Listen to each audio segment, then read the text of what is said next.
Chair now recognizes the gentleman from Texas, Mr. De La Cruz, for 5 minutes.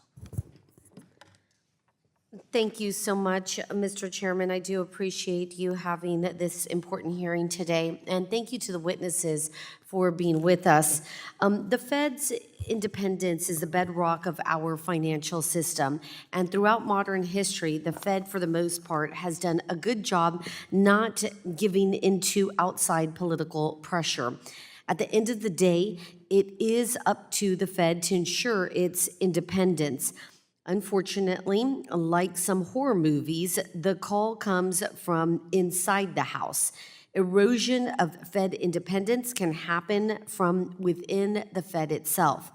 When the Fed reacts or participates outside of its congressional dual mandate on its own accord, like they have done recently with climate or DEI, the Fed cannot make itself a tool for politicians' agenda, but it can also make grave policy errors, forcing Americans, through no fault of their own, to pay the price of inflation. And when Americans pay for the price of inflation, they do so not only through their wallets, but also through job insecurity and risk to their mental health. The simple solution is for the Fed to exercise its own restraint, to abstain from getting involved in political issues, and to focus only on its congressional mandate. Only then will we have economic stability and stability in Fed credibility.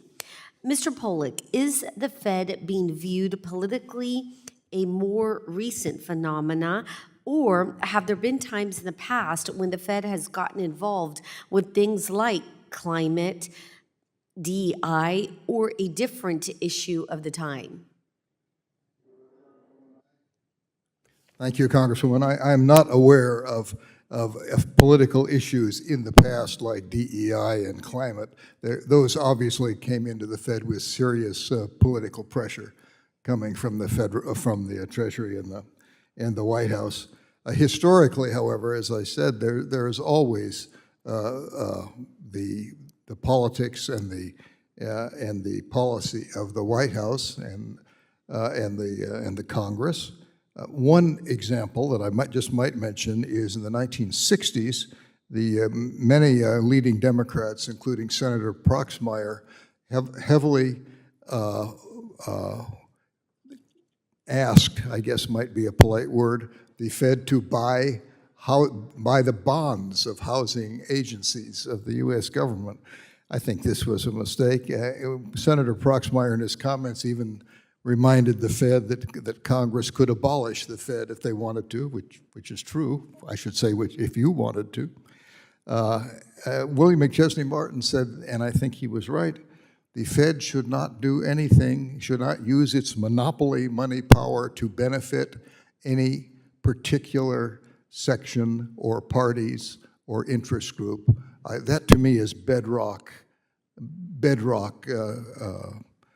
correct policy. The Fed's monetary policy is a general policy affecting the whole society. It should not be turned into subsidies for any political parties in general, including, as that debate was, housing. Thank you. I reclaim my time. Mr. Holtz-Aiken, most people just think of the Fed board, but often it is the local Fed banks that are doing some of these more controversial studies on climate or whatever the topic is. In 2020, the Minneapolis Fed used its own resources to push for an amendment to the Minnesota Constitution on education policy. Does the Fed have a mechanism by which it can reprimand its regional banks that willingly insert themselves into fiscal and political issues? So I will say that we should get an expert on Fed's legal authorities in to answer that question, not me. My understanding of the situation is that, number one, the regional Feds are independent to private, and they're using their own money.